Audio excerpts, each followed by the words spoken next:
ఒకసారి బాబూజీతో అమెరికాలో ఉన్నప్పుడు ఒక పెద్ద మనిషి మా దగ్గరకు వచ్చి, రామచంద్ర, నేను ఎలా ప్రెసెప్టర్ను కాగలను అని అడిగాడు.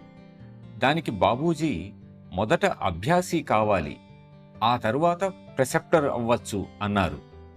అయితే అభ్యాసి కావటానికి ఎన్ని డాలర్లు చెల్లించాలి అని తిరిగి ప్రశ్నించాడు.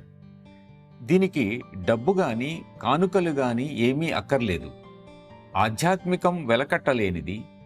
నా గురుదేవుని ఆనతి ప్రకారం దానిని ఉచితంగానే ఇవ్వదలిచాం అన్నారు మాస్టర్.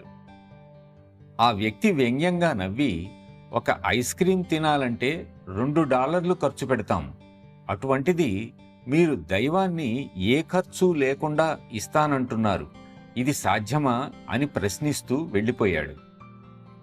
సహజ మార్గం అత్యంత సరళంగానూ సహజంగానూ ఉండటమే దీనికి తొలి సమస్య. రెండవది, పైసా ఖర్చు లేకపోవడంతో ప్రజలు ఇది ఉత్త బూటకంగా భావిస్తున్నారు. వజ్రం బొగ్గు నుంచి వస్తుందని తెలిసిన వారు మాత్రమే ఈ మార్గం యొక్క విశేషాన్ని అర్థం చేసుకోగలరు.